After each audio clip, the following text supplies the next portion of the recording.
No dia do casamento da minha irmã, eu descobri que algumas verdades só aparecem quando as luzes estão mais brilhantes e todos estão olhando para a pessoa errada.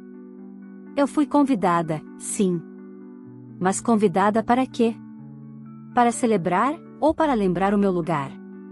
Enquanto ela era tratada como uma princesa, eu fui empurrada para os cantos, ignorada, diminuída e, em certo momento, literalmente mandada encostar na parede para não estragar as fotos. Foi ali, cercada por música, perfume caro e sorrisos falsos, que eu percebi, aquela família nunca me viu como parte dela.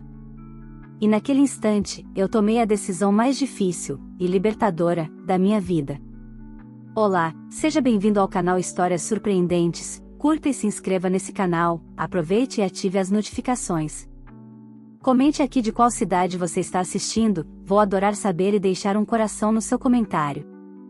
Eu nunca pensei que o dia que deveria celebrar o amor fosse exatamente o dia em que eu enterraria tudo que um dia chamei de família. Salvador estava iluminada, céu azul, brisa do mar trazendo aquele cheiro salgado que sempre me deu sensação de lar. Mas naquele sábado, nada parecia acolhedor. Enquanto a cidade vibrava lá fora, dentro da igreja e depois no salão luxuoso onde aconteceria a festa, minha alma estava silenciosamente afundando. Meu nome é Gabriela, tenho 29 anos, sou enfermeira há 7, e sempre vivi acreditando que amor se provava com presença, dedicação e esforço. Cresci assim porque nada me era dado de graça, nem dentro de casa. Minha irmã, Rafaela, 4 anos mais velha, sempre foi o centro de tudo. A filha que podia errar e ainda assim ser celebrada. A filha cujas conquistas rendiam jantares e fotos no Instagram da família com legendas emocionadas. Eu sempre fui a versão silenciosa, útil, conveniente. A que ajudava sem ser vista, a que cuidava sem reconhecimento, a que aprendia a sorrir enquanto engolia lágrimas escondidas. Quando decidi seguir enfermagem, ouvi de meu pai: essa profissão cansa demais, Gabi. Você podia ter sonhado mais alto. Quando Rafaela escolheu moda e largou, eles disseram que ela estava descobrindo seu caminho. Quando eu passava noites em claro estudando e fazendo plantões, minha mãe dizia: é sua obrigação, você que quis essa vida. Mas quando Rafaela dormia até tarde e reclamava de estar exausta planejando viagens com um namorado rico, minha mãe suspirava com pena e dizia que ela precisava descansar. Ainda assim, eu insistia em amar essa família. Talvez por medo de admitir que eles nunca foram meus do jeito que sempre foram dela. Talvez porque, na minha profissão, aprendi que você não abandona alguém só porque ele não consegue se curar sozinho. Mas eu esqueci que, às vezes, é a gente quem está sangrando. O convite para o casamento chegou sem surpresa, dourado, brilhante, exagerado, como tudo que Rafaela sempre quis ser. Eu sorri quando recebi, mesmo sabendo que as coisas não seriam simples. Mesmo percebendo que, nos últimos meses, minha presença só era lembrada para ajudar com fornecedores, flores, escolha de doces, e até para acompanhar minha mãe em provas de vestido enquanto ela dizia que eu não precisava gastar com um salão, bastava prender o cabelo. E eu fui aceitando tudo, porque era minha irmã. Porque, no fundo, eu ainda queria pertencer a alguma coisa. Mas ninguém nunca perguntou como eu estava. Ninguém quis saber do meu prêmio no hospital por um projeto humanizado de cuidados paliativos. Ninguém veio me parabenizar quando fui promovida. Nem mesmo um "que orgulho". Enquanto isso, a cada decisão de bolo, a cada comentário sobre o vestido de Rafaela, eu desaparecia mais um pouco. Quando o dia chegou, eu estava ali, bem vestida, maquiagem simples feita em casa, coração pulsando mais por ansiedade do que por alegria. Carregava comigo um presente caro demais para o meu bolso, mas que ela sempre disse sonhar, um conjunto de faqueiro em prata que eu, com muito esforço, comprei parcelado em 6 vezes. Na minha cabeça, talvez isso mostrasse meu amor. Talvez aquilo fosse finalmente um gesto que me tornaria visível. Mas eu estava prestes a aprender uma lição cruel: existem portas que nunca se abrem, não importa quantas chaves você ofereça. E existem pessoas que só enxergam quem confirma a fantasia delas, e nunca quem revela a verdade. Naquele dia, eu descobri que família pode ser laço, mas também pode ser prisão. E para sobreviver, às vezes, é preciso fazer algo que dói, romper. E foi exatamente ali, no casamento da minha própria irmã, enquadrada como figurante em um cenário onde eu deveria ter sido parte do enredo, que eu decidi que nunca mais ficaria à sombra de ninguém. Acordei cedo naquele dia, como faço em todos os meus plantões. Mas em vez de colocar meu jaleco e embarcar para o hospital, passei um bom tempo sentada na ponta da cama, encarando o vestido pendurado na porta do guarda-roupa. Era bonito, da azul petróleo, discreto, elegante. Não era de grife, mas eu havia escolhido com carinho, querendo parecer à altura daquele momento que, na minha cabeça, ainda era especial. Não pelo glamour, mas porque, apesar de tudo, era o casamento da minha irmã. Enquanto prendia o cabelo num coque baixo, ouvi a mensagem de voz da minha mãe: Gabi, tenta não exagerar na maquiagem, viu? A cerimônia vai ser fina, nada muito chamativo. E cuidado para não atrasar. Respirei fundo. Nada chamativo. Como se eu tivesse história de tentar aparecer em algo. Terminei de me arrumar e peguei a caixa com um faqueiro que quase custou meu 13º inteiro. Passei a mão pela tampa como quem segura uma esperança tola. Cheguei ao hotel onde seria o casamento com 20 minutos de antecedência. A fachada era imponente, cheia de flores brancas, carrões na porta, fotógrafos correndo de um lado pro outro. Era um daqueles lugares onde você entende que seu salário não compra nem o guardanapo do café. A cada passo, eu sentia uma pontada de ansiedade, mas repetia mentalmente: hoje eu vou ser parte, não peça solta. Procurei minha mãe e a encontrei cercada de mulheres da família do noivo. O cabelo impecável, vestido azul marinho brilhante, olhar animado. Mãe. Sorri. Ela virou, me olhou de cima a baixo e disse: chegou. Menos mal. Depois, como quem comenta o clima: esse vestido é simples, né? Mas está bom, você fica bem quando não tenta chamar atenção. Doeu. Mas eu já estava acostumada a engolir comentários assim. Antes que eu pudesse responder, ela já se afastava para abraçar a mãe do noivo, radiante como eu jamais a vi em formaturas minhas, nem quando ganhei meu prêmio no hospital. Fui orientada pela equipe do cerimonial a deixar o presente na mesa destinada a isso. Lá estavam caixas enormes, laços gigantescos, cartões dourados. O meu parecia pequeno, modesto. Coloquei com cuidado, tentando ignorar o incômodo que apertava meu peito, e perguntei sobre os assentos. Seu nome está no painel, disse a jovem distraída com o tablet. Quando encontrei minha posição, senti o estômago embrulhar. Eu estava numa mesa lá no fundo, quase encostada na parede, longe da família, do palco, de tudo. Conferi de novo, achando que podia ter visto errado. Mas era meu nome ali, solitário entre desconhecidos.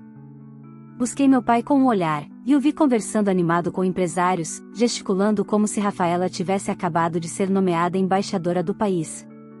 Quando ele me viu, apenas acenou com a cabeça, como quem reconhece um conhecido distante. Caminhei até ele, torcendo para que fosse só um engano. Pai, acho que houve um erro no meu lugar. Ele ajeitou a gravata e disse sem emoção: Gabi, isso não é importante agora. Não arruma confusão. Não é confusão. É que eu sou da família. Ele respirou fundo, impaciente: hoje é o dia da sua irmã. Não faça tudo girar sobre você. Tudo girar sobre mim. Engraçado, minha vida inteira foi o oposto. Voltei para minha mesa e sentei devagar, tentando ignorar o nó na garganta. A cerimônia começou, e Rafaela entrou como num comercial de perfume caro, luz branca, trilha clássica, flores enfeitando o corredor. Todos suspiraram. Minha mãe chorava como se estivesse vendo um milagre. Meu pai enxugava o canto do olho com orgulho. Eu observava de longe, pequena, invisível. Quando os votos começaram, percebi que Rafaela falava palavras que eu nunca ouvi dela: humildade, parceria, gratidão. Parecia outro ser humano, uma versão fabricada sob medida para impressionar. E talvez fosse mesmo. O noivo sorria como quem acabava de garantir mais um troféu social. Eu tentei sentir alegria. Juro que tentei. Mas o aperto no peito era maior. Era o peso de uma vida inteira tentando ser vista. Depois da cerimônia, enquanto todos se reuniam para fotos, fiquei na lateral esperando o momento de me juntarem. E, claro, ele nunca chegou. Quando me aproximei, uma tia sussurrou: "Gabi, fica ali um pouquinho, tá? Pra não atrapalhar o enquadramento." Atrás de mim, alguém murmurou: "Ainda bem que ela não é madrinha, e é destoar." A luz do sol bateu nos olhos. E eu, pela primeira vez, não segurei a lágrima. Não inteira. Ela caiu, silenciosa. Mas junto dela, algo caiu também. A ilusão. Ali eu comecei a entender: eu nunca estive naquela família. Eu só cumpri a função. E o que aconteceu depois? Bom, foi quando eu descobri que dignidade, às vezes, nasce exatamente no instante em que a gente perde o medo de ir embora. Eu ainda estava de pé perto do jardim quando a coordenadora do cerimonial se aproximou de mim, segurando um tablet como se fosse uma extensão do próprio corpo. "Você é Gabriela?" perguntou, sem me olhar realmente. "Sou sim." "Certo. A família da noiva vai tirar fotos individuais agora. A senhora pode aguardar, ali." Ela apontou para uma área afastada, quase atrás de uma pilastra. "Aguarde ali." Como quem manda um funcionário esperar orientação. Eu abri a boca para responder, mas fechei. Escolhi respirar fundo. Não valia a pena, ainda. Ouvi meu nome vindo da direita. Era minha tia Célia, a mais próxima de Rafaela. Já vinha andando com aquele sorriso ensaiado. "Gabi, querida," disse, enquanto me puxava pelo braço para o canto. "Não liga, viu? Não é pessoal, é só estética. Hoje tudo é fotografia, revista, rede social, você entende, né? Não é pessoal." Engraçado como essa frase é sempre usada quando, na verdade, é pessoal demais. Eu podia ter perguntado: "E eu, como irmã, não sirvo para foto?" Mas já sabia a resposta. Servia apenas quando alguém precisava de companhia no hospital, de ajuda com mudança, de alguém para ficar com crianças, de alguém para ouvir desabafos. Para o lado bonito da vida, eu era invisível. A sessão de fotos durou uma eternidade. Eu assistia enquanto tias, primos, até vizinhos distantes posavam com Rafaela, todos cuidadosamente alinhados, como se fossem parte de um quadro perfeito. E eu ali, na sombra, sendo lembrada apenas quando alguém precisava dizer: "Desculpa, é que tá muito cheio aqui, ou só mais um minutinho." E então veio o golpe que eu jamais esquecerei. Minha tia Grace, aquela que sempre fez questão de deixar claro que Rafaela era o orgulho da família, se aproximou do fotógrafo depois de uma sequência de fotos e, com um sorriso quase imperceptível, soltou: "A gente coloca a Gabi ali na parede depois, tá? Assim não atrapalha o fundo." Parede. Como quem fala de objeto, não de pessoa. Não sei explicar o que senti. Foi como se meu corpo inteiro tivesse ficado submerso num tanque de água fria. Um zunido tomou meus ouvidos. Meu coração batia rápido demais e, ao mesmo tempo, eu sentia um vazio enorme, gelado. Não era só humilhação, era constatação. Eu era o elemento que estragava a composição. Eu era o detalhe que eles precisavam esconder. Olhei para minha mãe na mesma hora. Ela estava ao lado, e eu sei que ouviu. Mas ao invés de intervir, fez um leve movimento com a cabeça, como quem concorda que aquilo era o melhor a se fazer. Meu pai também estava ali, mas desviou o olhar, ajeitando o punho da camisa como se aquilo fosse um simples inconveniente social. Eu podia gritar. Podia chorar. Podia dizer tudo o que estava preso na garganta há anos. Mas não fiz nada disso.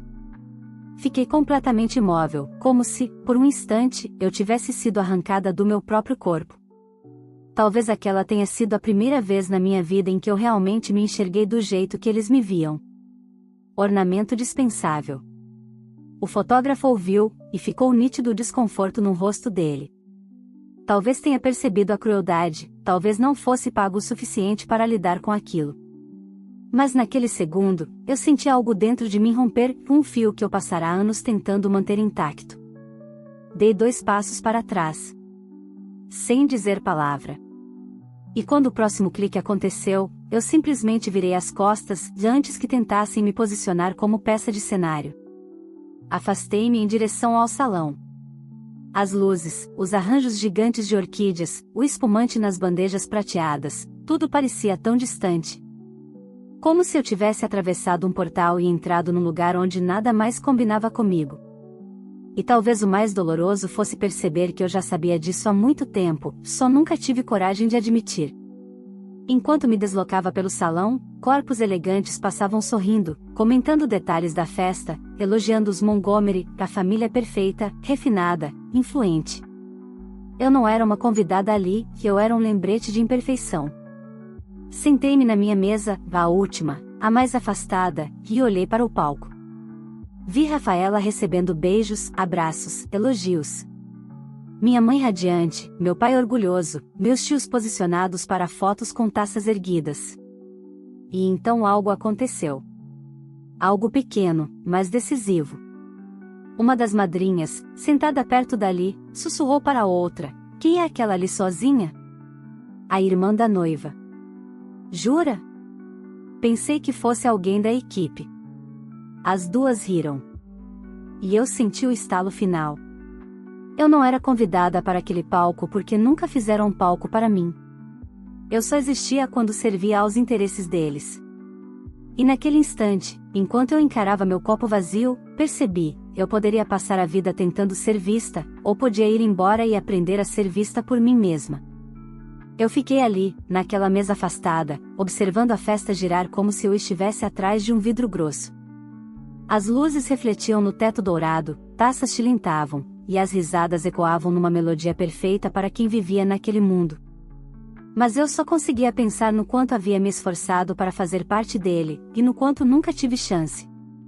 Foi quando uma voz suave interrompeu meus pensamentos: "Posso sentar aqui?" Perguntou um homem alto, com barba parada e um sorriso gentil. Concordei, surpresa. Ninguém tinha tentado se aproximar de mim naquela noite. "Sou Eduardo", disse ele, ajeitando a gravata. "Amigo do Gustavo, o noivo." "Gabriela", respondi. "Irmã da noiva." Ele ergueu as sobrancelhas, surpreso. "Sério? Eu jurava que você era", ele hesitou, cuidadoso. "Uma convidada distante." Soltei uma risada amarga antes que pudesse evitar. "Essa é a ideia", murmurei. Eduardo observou meu rosto por um instante, lendo algo ali que a maioria ignorava. "Posso ser sincero?" perguntou. Concordei. "Você parece alguém que está tentando desaparecer", disse ele, sem crueldade. Com empatia. A frase rasgou uma parte sensível dentro de mim.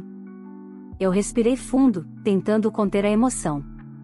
"Não estou tentando", respondi. "Só estou cumprindo o papel que me deram." Ele franziu o senho, genuinamente incomodado com o que ouviu. "Quem te deu esse papel?" Olhei para minha família no centro do salão. Minha mãe erguia uma taça em brindes e fotografias, como se fosse a protagonista de uma novela. Meu pai conversava animado com empresários, ignorando minha existência. Rafaela, radiante no centro de tudo, recebia olhares de admiração. "Eles", respondi com um sorriso triste. "Minha família." Antes que ele pudesse responder, o cerimonial anunciou: "Vamos iniciar o jantar. Por favor, dirijam-se às mesas." Eu já estava sentada. Ninguém viria me buscar, e eu já sabia disso. Garçons passaram servindo pratos caros, daqueles com porções minúsculas e nomes franceses que ninguém sabe pronunciar. Quando um deles se aproximou da minha mesa, hesitei. "Acho que essa parte é para as mesas mais próximas", falei, sentindo vergonha mesmo sabendo que não deveria. O garçom sorriu, compreensivo. "Hoje você é convidada como qualquer outra." Ele pousou o prato à minha frente. "Não deixe que façam você acreditar no contrário." Aquela frase simples bateu mais forte do que eu imaginava. De repente, percebi o quanto eu tinha internalizado a ideia de que merecia menos. Como se minha presença fosse um favor que alguém me fazia. Eduardo começou a me fazer perguntas leves, sobre meu trabalho, o que eu gostava de fazer, onde eu morava. E pela primeira vez no dia, eu falei de mim sem sentir culpa. Contei sobre o hospital, sobre pacientes que eu tinha ajudado, sobre como eu amava o pôr do sol no farol da Barra quando saía de um plantão pesado. Você fala da sua profissão com um brilho nos olhos, disse ele. Sabe, muita gente daria tudo para sentir isso pela própria vida. Eu abri um meio sorriso. Pela primeira vez naquela noite, senti meu peito afrouxar um pouco. Mas a trégua acabou rápido. Enquanto conversávamos, minha mãe passou perto e me lançou um olhar irritado, como se eu estivesse fazendo algo errado simplesmente por conversar com alguém. Gabi, que ela sussurrou, aproximando-se, não esqueça que esse não é o momento de socializar. Tente ficar discreta. Não atrai atenção, tá? Eduardo ouviu. Eu vi o espanto crescer no rosto dele. Dona Helena, que ele disse educadamente, ela está só conversando. Não vejo problema. Minha mãe forçou um sorriso gelado. É claro que não vê, respondeu. Você não conhece nossa dinâmica familiar. E saiu antes que eu pudesse dizer qualquer coisa. Eduardo me olhou como quem finalmente enxerga a verdade por trás de uma porta semiaberta. Isso acontece sempre? Perguntou. Respirei fundo. Na minha vida inteira, admiti. Eles sempre fazem parecer que meu lugar é o fundo. O silêncio. A borda da foto. Ele ficou em silêncio por alguns segundos, e então disse, engraçado como às vezes o lugar onde colocam a gente diz menos sobre quem somos e mais sobre quem eles são. Eu quase chorei ali. E talvez tivesse chorado, se, nesse instante, o microfone não tivesse sido entregue ao meu pai para o discurso. Ele subiu ao palco com um orgulho brilhando nos olhos, como nunca vi por mim. Ergueu a taça e começou, hoje é um dos dias mais felizes da nossa família. Nossa Rafaela sempre foi especial. Desde pequena, sabíamos que ela estava destinada a algo maior. Sempre dedicada, esforçada, brilhante. Eu ouvia, cada palavra como uma faca afundando. Ele falou por 5 minutos. Sobre Rafaela. Sobre o orgulho que ela era. Sobre como sempre soube que ela brilharia. Meu nome não foi mencionado uma única vez. Nem como nossa outra filha. Nem sequer como agradecimento por presença. Nada. Eu era uma sombra que nem valia a pena citar. Quando terminou, todos aplaudiram. Eu permaneci imóvel. Eduardo virou o rosto para mim. Ninguém deveria ser apagado assim, disse, firme. Eu respirei fundo, sentindo meu coração acelerar e minha respiração ficar pesada. Era como se eu estivesse dentro de um aquário de vidro, batendo contra as paredes internas sem conseguir sair. E foi ali, com a música começando e Rafaela se preparando para o primeiro baile com o marido, que eu senti algo dentro de mim subir como um trovão silencioso. Não era tristeza. Era limite. Era fronteira entre ser espectadora da minha dor e protagonista da minha história. E quando a próxima música começou, eu soube, não era mais questão de suportar. Era hora de decidir quem eu queria ser. E, naquela noite, pela primeira vez, eu escolheria a mim. A música romântica ecoava pelo salão, as luzes amareladas refletiam no vestido cintilante de Rafaela, e todos se voltavam para ela como se o mundo inteiro orbitasse ali. O casal girava, os flashes disparavam, e os sorrisos eram largos, perfeitos para revistas, para vídeos, para as redes sociais. Para o espetáculo. Eu, porém, já não conseguia sequer escutar a melodia direito. Meu peito pesava. Minhas mãos tremiam levemente sob a mesa. Meus pensamentos se atropelavam como carros numa ladeira sem freio. Eduardo percebeu. Quer dar uma volta lá fora? Um ar fresco pode ajudar. Olhei para a porta do salão. A ideia de respirar longe daquele cenário brilhante e sufocante me pareceu tentadora. Mas antes que eu pudesse responder, ouvi um som familiar, o tilintar da taça no microfone. Agora era a vez da minha irmã falar. Rafaela caminhou até o palco com postura impecável, sorriso calculado, olhar emocionado, ou treinado para aparecer. Ela agradeceu aos pais, aos sogros, aos padrinhos, aos amigos, ao decorador, ao fotógrafo, ao DJ, até ao som do mar da Bahia por abençoar sua noite. Quando achei que ela terminaria, ela sorriu mais uma vez, olhou para toda a plateia e declarou: "Eu sempre tive muita sorte de ter uma família que acreditou em mim, que sempre me apoiou, que viu meu valor desde o início." Meu coração parou por um instante. Eu quase ri, não pelo humor, mas pelo absurdo. Aquela frase ecoou na minha mente, como se alguém tivesse apertado repetidamente o botão de replay. Sempre me apoiou. Sempre viu meu valor. Eu senti os olhos arderem. Eu queria levantar e dizer que família? Porque não foi a minha. Mas eu permaneci quieta, por enquanto. Ela respirou fundo, emocionada, e agradeço a todos que sempre estiveram comigo, do início ao fim, sempre do meu lado.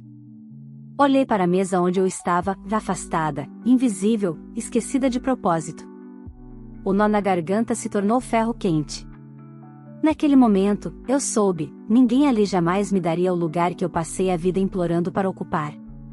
Eu nunca teria reconhecimento. Nunca seria vista. Nunca seria celebrada ali. Eu levantei. Eduardo me olhou imediatamente.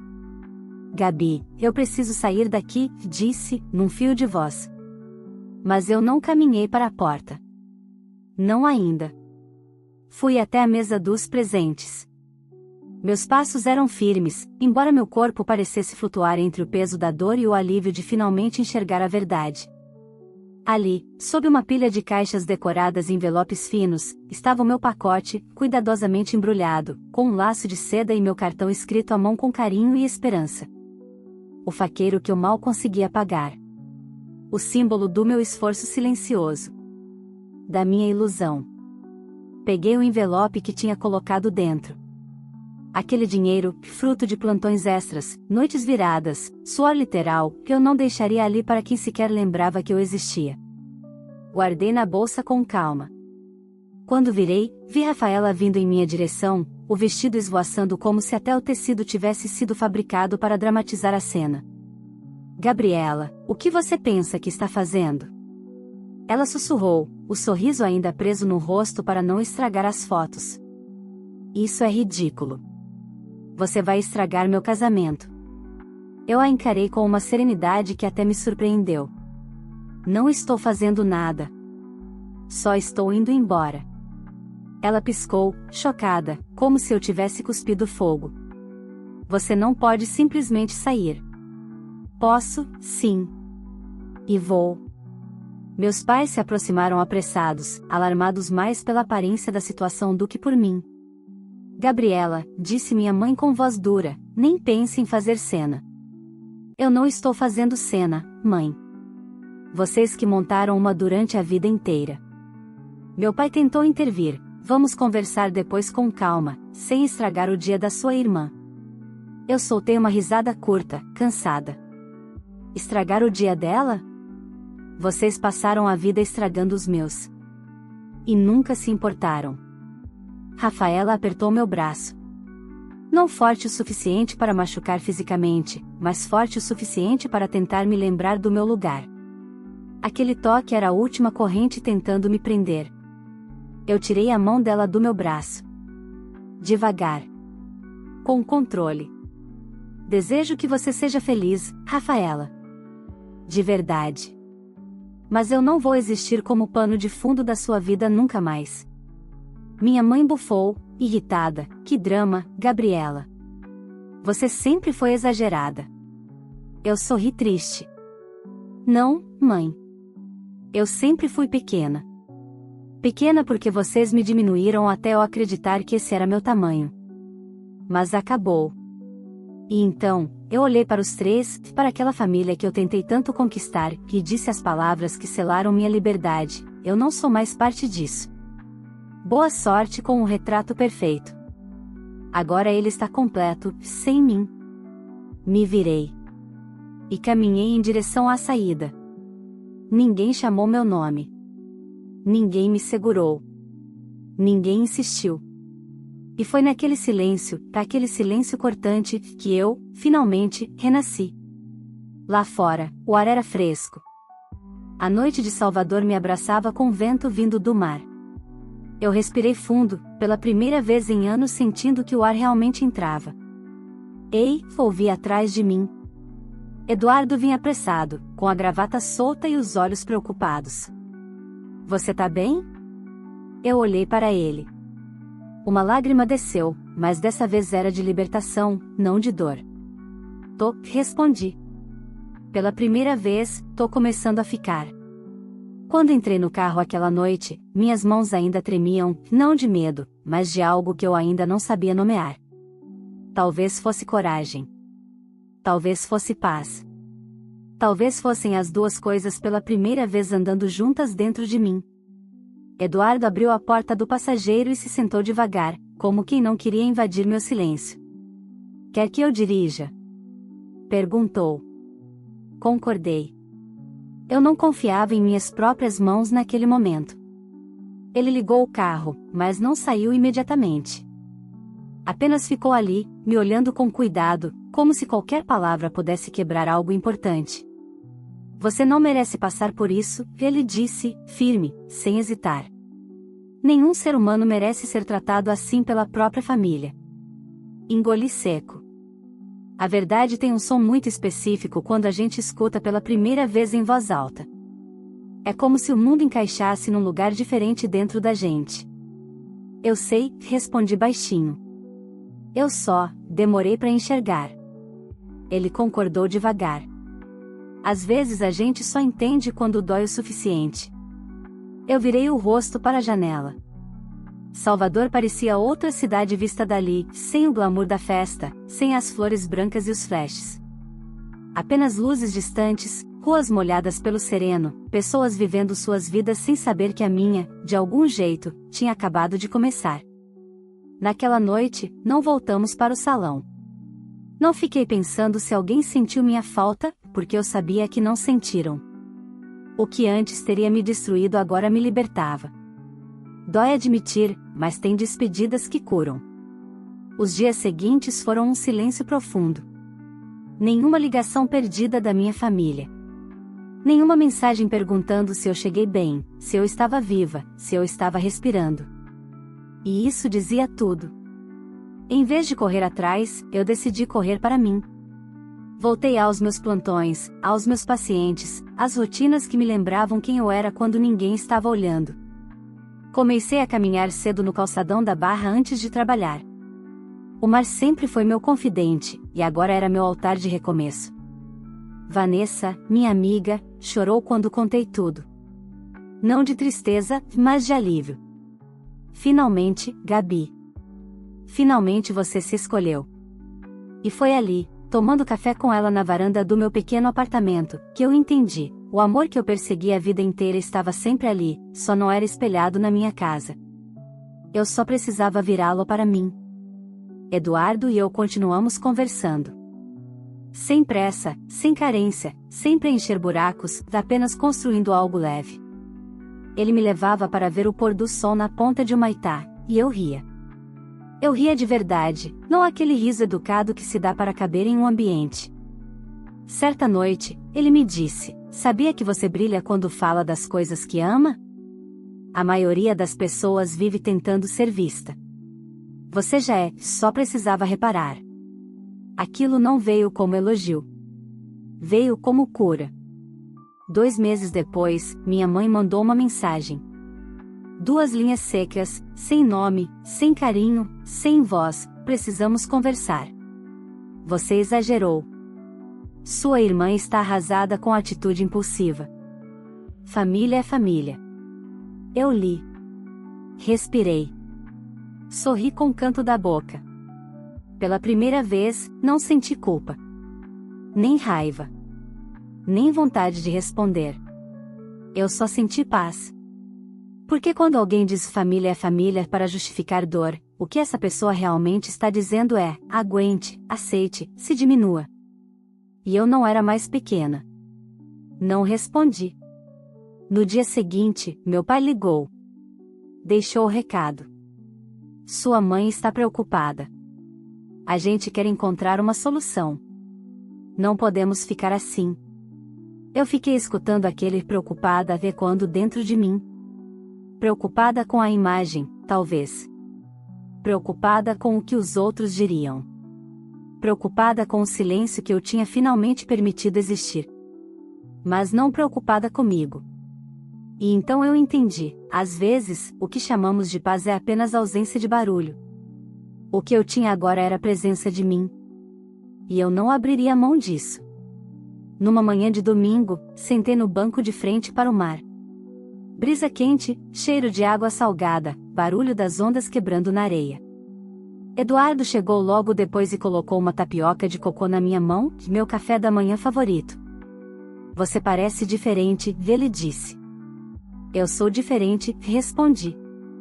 E era verdade. Eu estava mais leve. Mais firme. Mais inteira. Minha família não mudou. Rafaela continuava vivendo sua vida de aparências, e meus pais continuavam orbitando o brilho que ela oferecia ao mundo deles. Eles seguiram como se nada tivesse acontecido, só que, agora, sem mim como moeda de troca emocional. Mas eu segui sendo sol, e não reflexo. Não perdoei. Não voltei. Não precisei de reconciliação para me curar. Aprendi que tem portas que só se fecham de verdade quando a gente para de tentar abrir. E tem versões nossas que só nascem quando paramos de mendigar lugares que nunca foram para nós. A vida não me deu uma família que me enxergou. Mas me deu uma chance de enxergar a mim mesma. E, no fim, isso foi maior que tudo que eu perdi. Porque quando você sai do quadro errado, você percebe que o cenário perfeito nunca esteve lá. Ele estava esperando aqui fora, onde eu finalmente me coloquei no centro da minha própria imagem. E nunca mais precisei me encostar em parede nenhuma para caber em lugar algum. Se você chegou até aqui, respira fundo comigo. Às vezes, a dor que mais machuca é aquela causada por quem deveria nos proteger. Mas quando a gente escolhe a si mesmo, tudo muda. E agora eu quero saber de você, no meu lugar, você teria ido embora também? Teria coragem de virar as costas para uma família que nunca te enxergou? Comenta aqui embaixo, eu quero muito conhecer sua opinião. E me diz também de qual cidade você está assistindo, porque eu amo ver até onde essas histórias chegam, e vou deixar um coração no seu comentário com todo carinho. Se essa história tocou seu coração, se fez você refletir ou se deu coragem para alguém que talvez esteja passando por isso, curte esse vídeo, porque isso ajuda muito. Se inscreve no canal para não perder nenhum conteúdo como esse e compartilha com alguém que merece ouvir essa mensagem de força, amor próprio e recomeço. Aqui, você nunca vai ser invisível. Obrigada por estar comigo. Agora me conta, você teria feito o mesmo?